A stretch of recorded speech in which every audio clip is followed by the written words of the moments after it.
Hi, we have already seen in the first part of my video that the main features of Java and why Java is so important or is very useful as a language nowadays.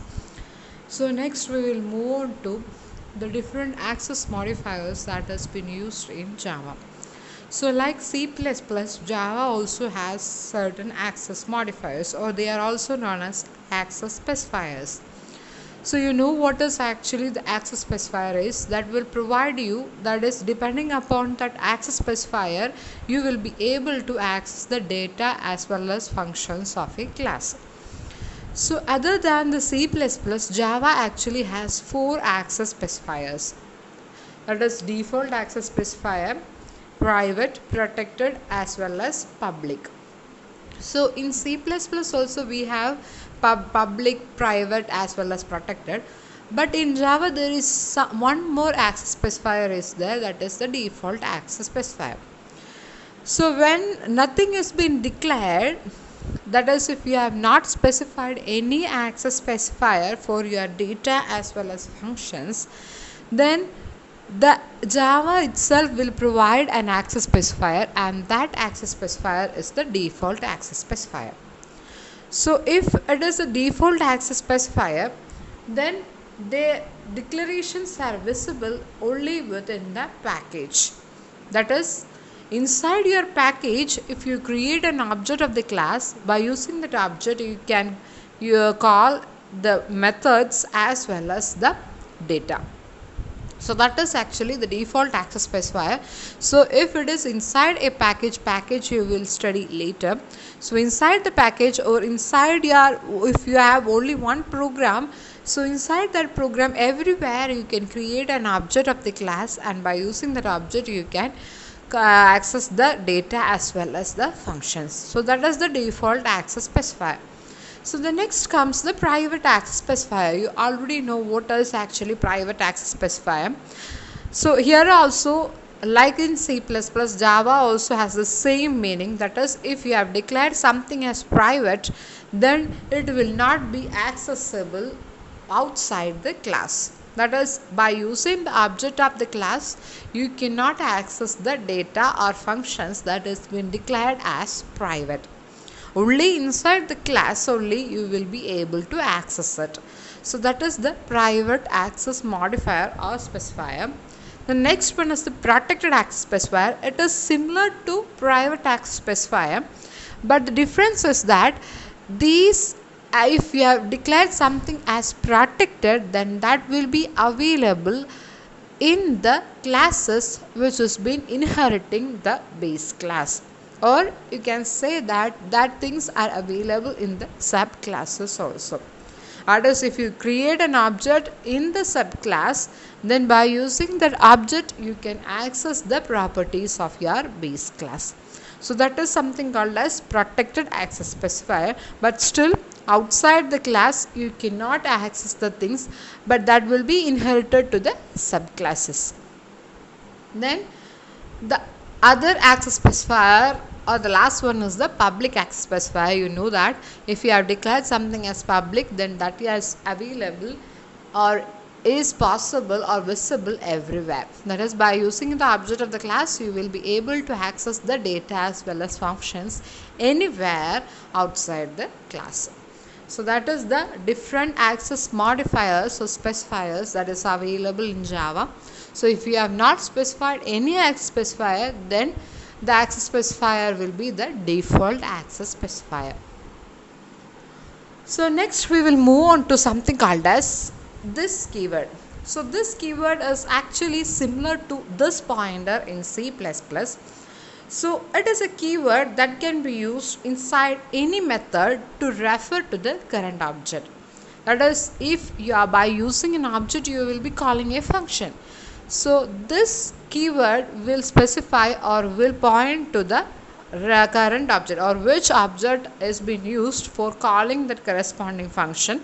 That object will be pointed by this keyword, and it is used to refer to the object that invoked the method. So let's see an example. So you can see that you have used a, or you have defined a class demo. So inside that demo class you have declared a variable, that is inst_var, which is an integer variable. So this is actually what the constructor of the class.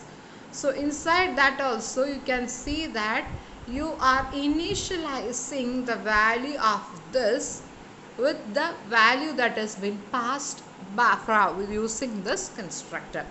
Then you are just printing that value. So you can see that in your main program, you can see that you have to declare a class. Inside that only you will specify your main program, and your main program has a form like public static void main. In the bracket we have to provide string args. It is very important. Without this it will not be considered as a main program. Then you have created an object of the class demo and using the new operator, and you have passed a value 8. So this value will come here, and that will, since you have used this object, that is obj, as the reference, this will be your current object. So this object's instance variable or inst_var will be initialized with a value 8. So that is actually, since you have already know what is this pointer, the same concept has been applicable to this keyword. Here it is not the pointer, but here it is the this keyword. So if you want to access it, it will be this dot the corresponding thing, and if you want to call a method also, it will be this dot the corresponding method name. Okay. And when we use local variables having the same name as that of instance variable, here you can see that you have used a local variable, that is inst_var, which is of same name as your class variable, that is inst_var. So in this case the instance variable will be hidden. So if you want to use this thing, that is if you want to make this visible, then you have to use this keyword. By using this keyword, then if you have referred something like this dot inst variable, it will always refer to the class variable, not the local variable. That is, if your local variable as well as your class variable is having the same name, in this case your local variable name is inst_var, and similarly your class variable name is also inst_var. So in both cases, if the names are the same, then this variable, that is inst variable, will be hidden. That is, if you are given like inst_var equal to inst_var, then in that case this will not refer to the class variable, it will refer to the local variable. But if you have used this keyword along with this variable, then that will refer to the class variable, not the local variable. Okay, so that is the main reason why we have used this keyword, that is it will override or it will override your local variable. So next we have known that Java actually supports object oriented programming. That is, each and every concept of object oriented programming is available in Java also. So you know that the important concept of object oriented programming is inheritance. So you know what is actually inheritance? That is, if you want to use an existing class, or if you want to use the properties of an existing class be available in another class, then normally we will use something called as inheritance. Or a class that is derived from another class is called as a subclass in the case of Java, and the class from which the subclass is derived is called a superclass. So here it is not called as base class. You can call it as base class, but here the more specific name will be superclass. The class which is actually has been derived is known as superclass, and the class which is deriving another class is known as subclass.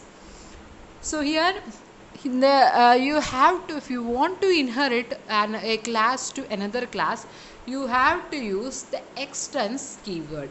That is, if for example if you have taken a class animal which consists of two methods, eat and sleep, and if you are have another class dog which is extending this animal, then this is known as inheritance. So if you want to inherit this class, then you have to use the keyword extends, and it has its own method, that is bark method. So actually this dog class will be having eat method, sleep method as well as bark method. So that is actually inheritance. So before going into the types of inheritance, I want you to know about what is, which you have already studied, that is something called as method overloading. So method overloading is which we have already studied in your C++, that is a class will be having more than one method with the same name. Okay, inside a class you will be having methods of same name, but the thing is that these methods should either differ in the number of parameter or the type of parameter. That is a very important thing. That type, that phenomena, or that is known as method overloading. That is, inside a class you will be having several methods, and these methods will be having the same name, and these methods will be differ either in the number of parameters or in the type of parameters. So here I have specified an example. You can see it over here. The class is display overloading. So inside that I have a method disp. So that has been declared as public, and here the parameter that is of type character, and I am just displaying that value of C.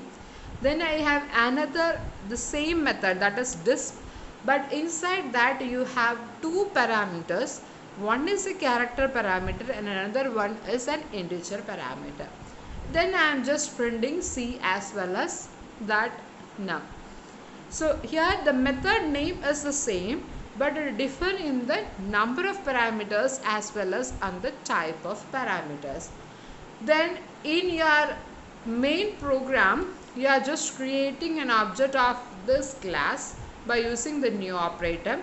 Then by using obj.display, that means you are passing a character value. So in this case the first disp method will be called, since you have passed only one parameter and the parameter is actually character type. And in the second thing, that is by using the same object, you have again called disp. So in bracket you have passed a value that is a character as well as another value that is integer. So in that case it will call this method. So you can have methods of same name inside a class, but it has to differ either in the type of the parameter or in the number of parameter, and that is known as method overloading. Then we will see something called as method overriding. So if for example, since you already know what is inheritance and what is superclass and subclass, so if you have the same method that is been specified in superclass as well as in the subclass, then what you will do? So that is actually called as method overriding. That is, if your subclass and the superclass is having the same method, then that is known as method overriding. But here you have to note that the methods will be of having the same name as well as same number of parameters and the same type of return type. It is very important to note here that here everything has to be same. Name has to be same, number of parameters has to be same, type of the parameters has to be same, everything has to be same. But the only difference is that one method will be specified in the subclass and the other one will be specified in the superclass. So how you will do this, you can see it over here. You have an example here. Here that class is human. So inside that you have specified a method which is a public method, which is eat, which is just printing human is eating. Then another class boy, which is extending this human class, that is inheriting human class. So in that also you can see that the same method is been specified, that is public void eat here also has been specified, and here it has been printing boy is eating instead of human is eating, here it is printing boy is eating. And inside your public static void main, you can see that you have created the object for the boy, and that is obj, and by using obj dot eat, can see it over here, that is obj dot eat, this will always call which method, that is the method that has been described in the subclass. It will not call the method that has been specified in the superclass, but it will always call the method that has been specified in the subclass, since you have created the object for the subclass. Since the object has been created for the subclass, by using that object, if you have called eat method, then it will always call the subclass method. That is why your output is boy is eating has been shown. Okay, so this is known as method overriding, that is the method in the superclass is being overridden by the method in the subclass. And if you want to call the superclass method, then either you have to create an object for the superclass, or there is another way, that is by using super keyword. Okay, so in this you can see that there is something called as, there is a class ABC, there is a method here, that is my method, which is printing overridden method.